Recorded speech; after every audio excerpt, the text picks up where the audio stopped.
reseller dan sebagainya. Itu sangat membantu kami apabila kami ingin melakukan penetrasi ke pasar ya.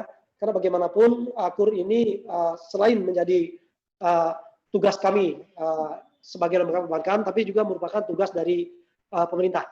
Nah, kemudian saya tambahkan sedikit, akhir bulan kemarin pemerintah ada memberikan stimulus ya kepada bank-bank milik pemerintah, nilainya lebih kurang 30 triliun, dan itu telah dibagikan kepada bank-bank pemerintah, dan dalam waktu dekat akan kami terima juklaknya, dan itu menjadi dasar kami untuk bisa berlari bergandengan tangan, kalau bisa kita sama-sama berlari kencang di era kenormal baru ini bersama pengusaha UKM yang ada di Palangkaraya khususnya. Terima kasih Mas Haris. Baik, terima kasih Pak Mas Limansah, menarik. Jadi yang terpenting kuncinya adalah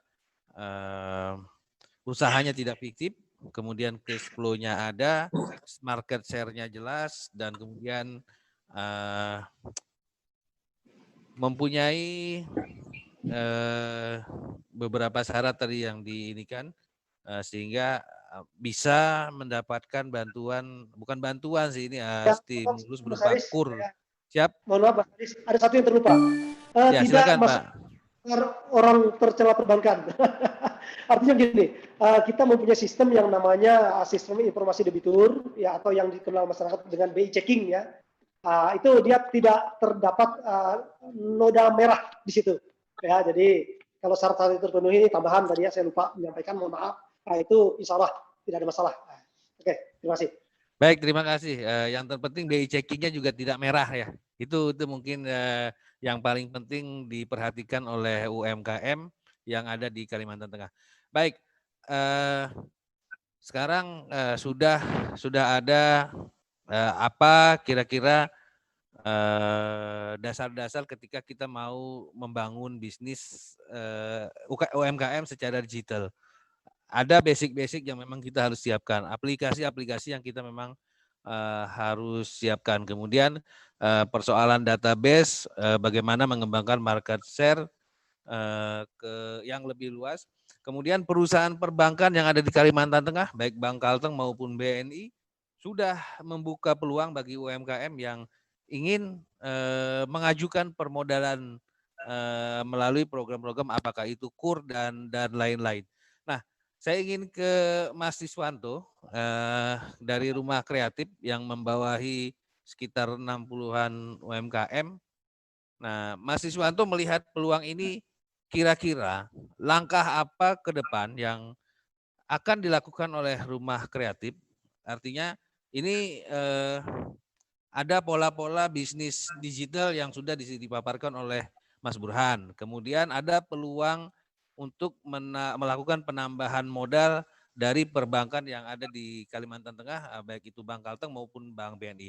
Nah, kira-kira apa ke depannya, kira-kira yang akan dilakukan Rumah Kreatif melihat dua peluang ini untuk UMKM yang berada di bawah binaan Mas Siswanto dari Rumah Kreatif. Silakan Mas Siswanto.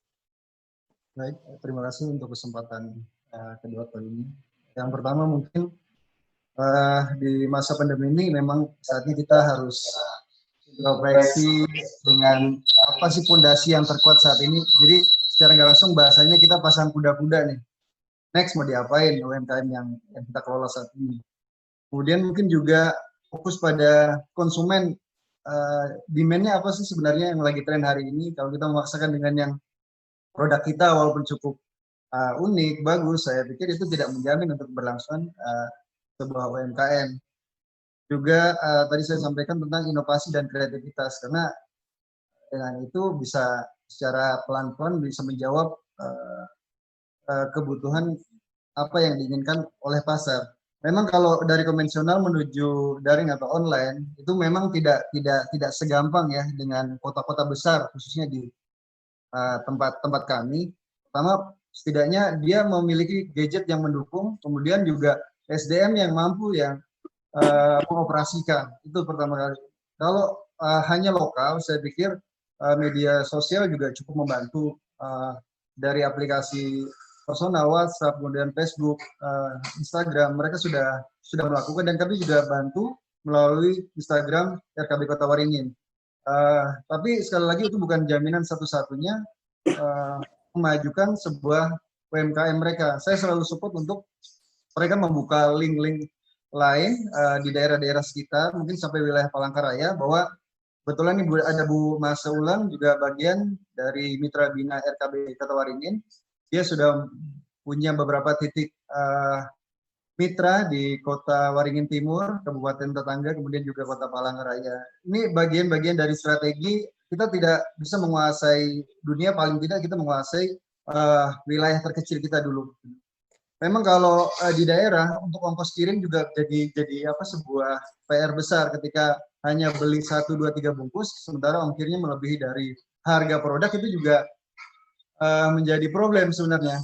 Tapi dengan membuka mitra-mitra, misalnya ada toko oleh-oleh di sekitar kabupaten lain, dan kita bisa pasok dengan konsekuensi pembagian hasil yang baik, saya pikir itu salah satu strategi juga. Tadi disampaikan bahwa banyak hal, ya sekali lagi ini bahasanya tentang inovasi dan kreativitas. Ketika kita mau go modern, go digital, ya, go online, memang harus banyak strategi-strategi yang sekali lagi tidak semua orang punya talent untuk itu. Jadi mereka UMKM yang ada di daerah mungkin harus di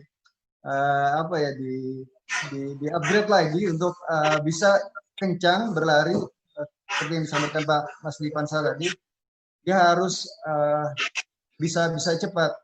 Memang tidak semua seperti di kota-kota besar itu kalangan pelajar yang menjadi owner UMKM. Kalau di daerah kami mungkin ada sebagian hanya lulusan sekolah dasar dan lain sebagainya, dan itu kita harus punya sentuhan sendiri, jadi tidak gampang. Nah, berkaitan dengan bantuan, stimulus dan perhatian dari BUMN, saya pikir itu cukup memberikan angin segar bagi UMKM kami. Akan tetapi item yang memberatkan mereka itu yang bisa membuat mereka balik kanan. Misalnya harus ada agunan, sementara mereka agunannya juga terbatas dan kebutuhannya juga pas-pasan, itu juga akan mentok di situ. Dan mereka akan hanya menunggu bantuan-bantuan secara hibah dari dinas ataupun dari yang lain. Itu jadinya mentok sampai di situ. Walaupun sebenarnya produk yang dihasilkan itu sudah saya katakan bisa layak go nasional. Misalnya dia buat buat sesuatu yang kualitasnya unik, dan di e-commerce, di digital nasional, ya, di marketplace itu tidak ada. Itu sebenarnya sudah bisa. Tetapi sekali lagi banyak keterbatasan. Jadi setiap UMKM punya problem masing-masing. Dan saya memahami betul mereka juga tidak mengetahui tentang cash flow tadi yang disampaikan oleh Bapak Direktur dari Bank Kalteng. Cash flow itu hampir tidak ada mereka. Bahkan kalau kita cek. Mohon maaf Mas Yuswanto, ya, bukankah ini menjadi tugas rumah kreatif untuk membantu betul. UMKM yang ada di bawahnya? Ya. Misalnya membuat sebuah cash flow agar syarat-syarat yang diinginkan oleh pihak perbankan itu terpenuhi. Salah satunya ya membuat sasaran peta-peta market share mereka, kemudian Ya. cash flow buat mereka. Langkah-langkah rumah kreatif sendiri bagaimana untuk membina UMKM ke arah sana gitu? Oke. Ketika berbicara tentang problem UMKM, sebenarnya kita tidak bergerak sendiri. Di Sprindakop juga di bawah naungan pemerintah Kota Waringin Barat juga pendekatan melalui penyuluh-penyuluh mereka. Mereka pelan-pelan mengajarkan tentang pembukuan di setiap UMKM, dan sekali lagi itu tidak bisa dikerjakan dalam satu malam. Kita selalu pendekatan-pendekatan, terutama juga branding. Mereka kadang memiliki metode yang masih kaku, masih metode lama yang dipakai. Jadi kita ajarkan tentang logo brandingnya apa, namanya apa, kemudian kemasan yang menarik gimana, sampai dengan packagingnya. Gitu. Jadi sekali lagi kalau misalnya ada bantuan dari BUMN, saya pikir itu juga cukup akan tapi tidak memberatkan. Mungkin itu saya. Baik, Terima kasih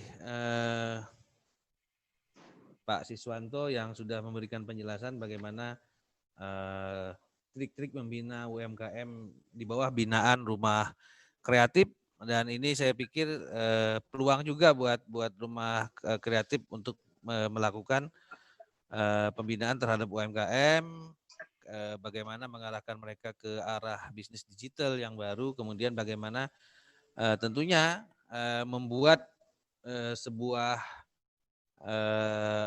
cash flow yang bagus, yang tercatat dengan baik, sehingga mereka bisa mendapatkan bantuan pemerintah, bukan bantuan pemerintah, maksud saya adalah program pemerintah melalui kredit usaha rakyat yang dikucurkan oleh perusahaan-perusahaan perbankan yang ada di Kalimantan Tengah, terutama ada Bank Kalteng dan tentu saja ada BNI di sini. Penjelasannya cukup baik dan diskusi kita akan semakin menarik kalau kita di sini mudah-mudahan Ibu, kayaknya tadi saya lihat Ibu ya, Ibu Mase Uleng mudah-mudahan masih bergabung dengan kita. Bisa di copy ya Bu Mase Ulang atau masih ada kesibukan atau gimana? Bu Mase Ulang, saya ingin mendengar kira-kira dari pelaku UMKM melihat persoalan-persoalan yang terjadi di Kalimantan Tengah, terutama berdasarkan hasil paparan dari Mas Burhan, dari Mas Iswanto, dari Rumah Kreatif Kota Waringin, dan kemudian ada peluang-peluang juga yang ditawarkan oleh Bank Kalteng maupun Bank BNI. Kira-kira Ibu Mase Ulang selaku pelaku UMKM melihat peluang ini seperti apa? Kira-kira silakan Ibu Mase Uleng ya, dari pelaku UMKM Amplang Desa Sungai Kapitan. Silakan.